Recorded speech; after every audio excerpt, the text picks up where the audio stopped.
kisah 3 orang yang terkurung di dalam gua. Mereka sedang melakukan perjalanan, terjadi badai, akhirnya mereka berlindung di dalam gua. Ini terkenal juga kisahnya dengan riwayat hadis yang sahih. Ketika mereka terkurung di dalam gua, tiba-tiba batu gua itu menutup gua karena terjadi kayak longsor. Batunya menutup mulut gua. Dalam keadaan seperti itu mereka takut kehabisan udara dan mereka nggak bisa makan dan seterusnya. Mereka terjebak. Tiba-tiba masing-masing berdoa dengan tawasul kepada amal-amalnya di masa lalu. Ada yang bertawasul dengan birrul walidain, ada yang bertawasul dengan sifat amanah dan adil, ada yang bertawasul dengan sifat takwa, meninggalkan dosa. Sehingga singkat cerita, setelah mereka meminta kepada Allah dan bertawasul dengan amal-amal mereka, mulut gua itu terbuka, batunya bergeser dan mereka pun selamat.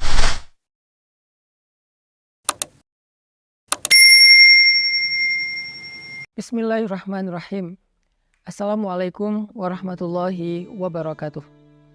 Teman-teman sekalian, kita hari ini akan lanjutkan sharing dan konten tentang libatin Allah. Konten libatin Allah ini sebetulnya konten tentang ilmu akidah dan ma'rifatullah, ilmu tentang yakin kepada Allah dan bagaimana cara bersandar dan bergantung kepada Allah Subhanahu wa taala dengan lebih mengenal kebesaran Allah, baik sifat-sifat Allah, nama-nama Allah, kekuasaan Allah, dan seterusnya. Sehingga dengan kita belajar ma'rifatullah ini, kita jadi tahu bagaimana harusnya kita berinteraksi dengan Allah. Kaifa nata'amal ma'allah fi hayatina. Gimana cara kita melibatkan Allah dalam kehidupan kita sehari-hari.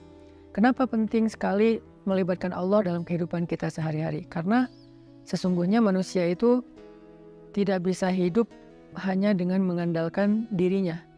Orang kalau misalnya cuma mengandalkan dirinya, maka hidupnya akan banyak zalal. Zalal itu banyak trouble, banyak mentoknya. Karena kita ini dhaif, kita ini halu'ah, kita ini ajula, kita ini banyak keterbatasannya. Bahkan cenderungnya manusia itu rugi. Sebagaimana yang kita sering ulang-ulang ayatnya, innal insan lafi khusr. Manusia itu pada dasarnya banyak merugikan diri sendiri, kecuali kalau dia beriman kepada Allah, artinya dia bergantung kepada Allah, illal ladzina amanu dan seterusnya. Makanya belajar melibatkan Allah itu sesuatu yang sangat darurat ya, sesuatu yang sangat penting dalam kehidupan kita. Kalau kita pengen ada keajaiban dalam hidup kita, atau pengen dikasih jalan keluar ketika kita mentok, atau kita pengen meraih hal-hal yang kita anggap mustahil. Kenapa? Karena kata mustahil itu hanya berlaku untuk kita, tidak berlaku untuk Allah. Karena Allah ala kulli syai'in qadir. Banyak hal yang bagi kita itu jauh, tapi bagi Allah dekat. Bagi kita itu besar, tapi bagi Allah itu kecil. Bagi kita itu mahal, bagi Allah itu murah. Bagi kita itu tinggi, nggak terjangkau, bagi Allah itu rendah dan sangat mudah gitu. Bagi kita sulit, bagi Allah itu mudah. Jadi kalau kita hidup hanya dengan mengandalkan diri kita, banyak hal yang akan kita hadapi dengan hanya berkeluh kesah. Tapi kalau kita hidup dengan melibatkan Allah, justru kita akan menjadi orang yang optimis. Lalu ketika kita dapat masalah kita sabar, kalau kita dapat nikmat kita syukur. Dan itulah hakikat dari kebaikan hidup seseorang, antara sabar, syukur, karena kedua-duanya adalah khair. Kedua-duanya adalah kebaikan bagi dia. Pada episode kali ini saya akan mencoba untuk berbagi dengan teman-teman sebuah hikmah. Hikmah itu kalau dalam bahasa Arab kata para ulama artinya al-isabah fil qawli wal amal.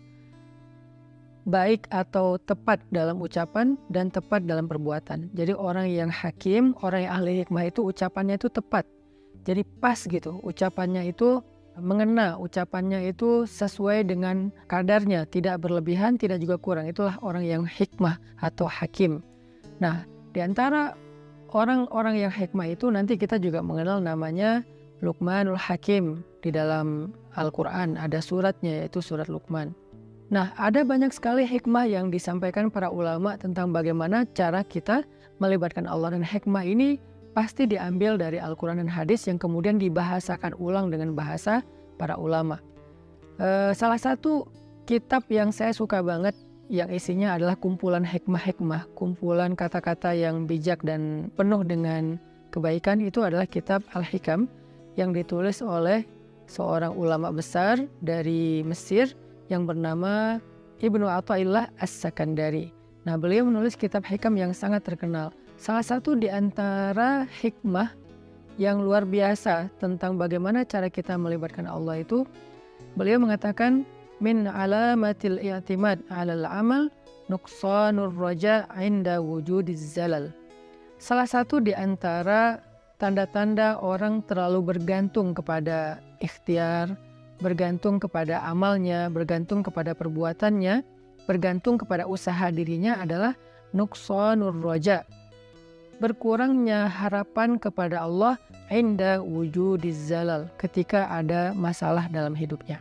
Maksudnya apa? Seringkali kita gini, kita tuh jadi kayak berani berharap yang baik-baik kepada Allah kalau apa yang kita harapkan itu masih logis. Jadi kita kayak tahu gitu gimana cara mengikhtiarkan hal itu. Kita tahu bagaimana cara mendapatkan hal itu, sehingga kita masih berharap kepada Allah, ya Allah mudahkanlah saya. Misalnya kayak kita pede bisa dapat kerjaan, atau misalnya kita udah ngerasa bahwa insya Allah saya layak mendapatkan pekerjaan itu, sehingga kita mendaftar di sebuah perusahaan. Kita masih berharap pada Allah supaya Allah mudahkan urusan kita. Tapi ketika ternyata kita ditolak sana sini, kita ketuk setiap pintu-pintu di bumi, ternyata nolak kita sehingga kita nggak punya kerjaan, kita tiba-tiba jadi putus asa, jadi nggak berharap lagi, jadi nggak optimis, karena ngerasa kayaknya pintu-pintu bumi udah tertutup. Karena ngerasa kayaknya ikhtiar kita itu udah mentok, kayaknya udah nggak ada lagi perusahaan yang bisa kita hubungi gitu. Sehingga ketika pintu-pintu di bumi udah tertutup, kita jadi berkurang juga harapan kita kepada Allah. Padahal orang yang baik dalam melibatkan Allah dalam hidup itu justru di saat pintu-pintu di bumi tertutup, dia masih berharap kepada Allah. Di saat itulah Allah terlibat. Jadi jangan sampai ketika pintu bumi tertutup, manusia meninggalkan kita, jalan-jalan ikhtiar itu kayaknya udah mentok, kita jadi berprasangka buruk dan tidak lagi berani berharap yang baik-baik kepada Allah. Justru ketika keadaan kita lagi sulit, keadaan kita lagi mentok, pintu-pintu di bumi tertutup, manusia meninggalkan kita, justru saat itulah saat kita bisa melibatkan Allah seutuhnya, karena tidak tercampur dengan keyakinan kita kepada makhluk. Dan saat itulah saat yang paling ajaib, saat kita mentok. Maka harusnya ketika kita mentok, ketika kita merasa kayak nggak ada harapan di antara manusia atau di bumi, kita justru semakin besar harapannya kepada Allah Subhanahu wa Ta'ala. Dan itulah cara paling ajaib melibatkan Allah dalam urusan kita. Kayak masalah jodoh misalnya. Ada orang yang dia udah siap menikah, udah punya pekerjaan tetap, punya penghasilan yang baik, kemudian secara penampilan dia juga good looking, orangnya juga baik gitu. Terus dia suka sama seorang cewek. Datanglah dia untuk melamar cewek tersebut. Dan sepertinya cewek itu juga kayaknya perhatian sama dia, sehingga dia nggak tahu GR apa enggak, dia kayak berharap kayaknya nih udah waktunya nih saya serius dan melamar dia. Sebelum dia berangkat ke rumah calon istrinya, dia berdoa kepada Allah, ya Allah mudahkan urusan saya, ya Allah semoga saya bisa menjadi suami yang baik bagi dia, semoga lamaran saya diterima, bla bla bla.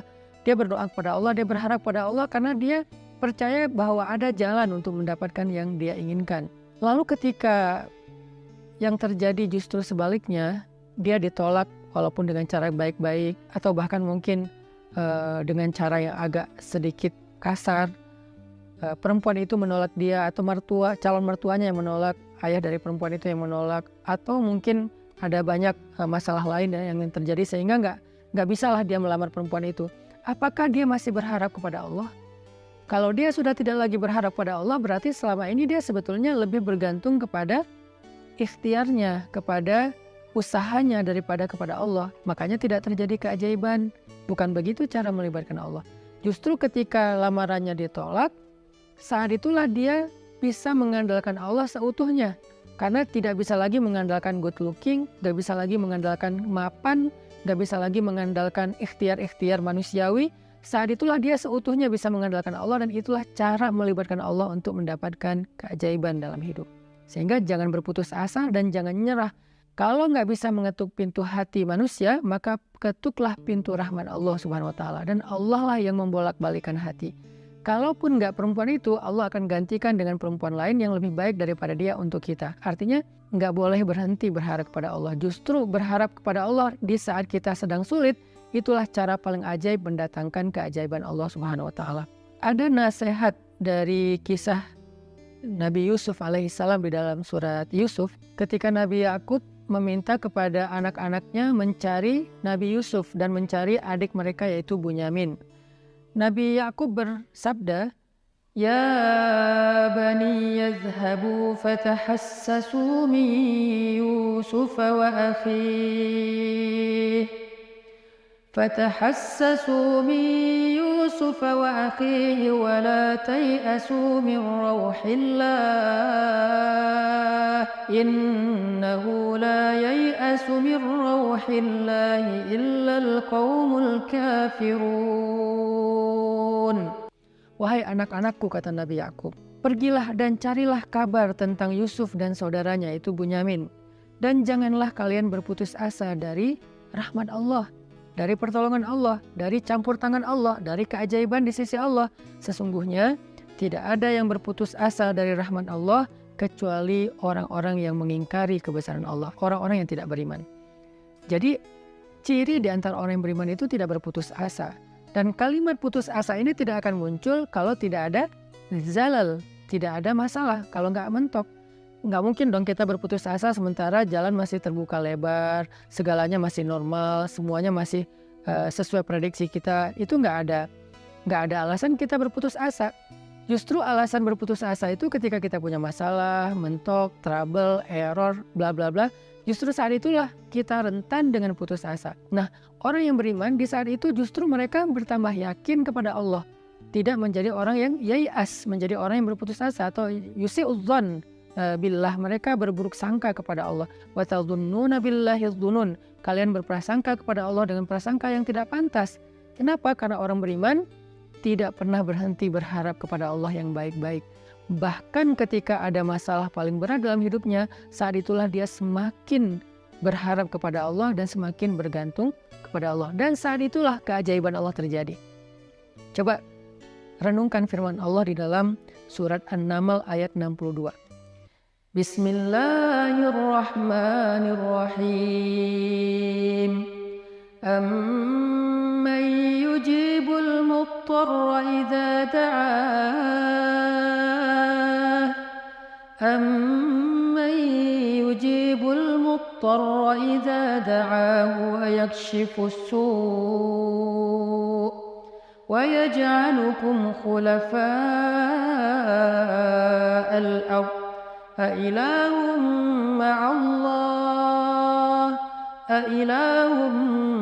مَّعَ اللَّهِ قَلِيلًا مَّا تَذَكَّرُونَ. Siapakah yang akan memperkenankan doa orang-orang yang sedang kesulitan jika dia berdoa kepada Allah dan kemudian menghilangkan keburukan dari mereka dan menjadikan kalian sebagai pemimpin-pemimpin di muka bumi? Apakah ada ilah yang patut disembah bersama dengan Allah? Qalilan ma tazakkarun, sedikit sekali apa yang kalian mengerti. Siapakah yang akan menjawab doa orang yang ketika muttar? Apa itu muttar? Muttar itu artinya orang yang sedang dalam kesulitan yang luar biasa. Muttar itu artinya orang yang sedang dalam kesusahan yang sangat besar. Muttar itu artinya orang yang udah mentok, itulah muttar. Maka amma yujibul muttar, siapa yang akan bisa menjawab panggilan orang yang sedang muttar, yang memanggil ya Allah, ya Allah, ya Nasir, ya Azim, ya Aziz, ya Rabbal Alamin, ya Rabbi. Siapa yang akan menjawab panggilan ketika ada yang memanggil dalam keadaan kesulitan ya Allah selain Allah Subhanahu wa Ta'ala? Hanya Allah yang bisa menjawab. Ketika manusia tidak bisa menjawab, orang tua nggak bisa menjawab, teman-teman nggak bisa menjawab, mereka nggak ngangkat telepon, nggak ngebalas WA, nggak ada yang mau membantu kita, nggak ada yang yujib. La ahad yujibuna, tidak ada satupun yang menjawab kita. Faman yujibul muttar, siapa yang menjawab kita ketika dalam keadaan muttar seperti itu? Allah. Maka di dalam ayat ini Allah ngasih kita nasihat, wahai hambaku, la tahzan kalau manusia tidak menjawabmu. La tahzan kalau manusia tidak memenuhi panggilanmu.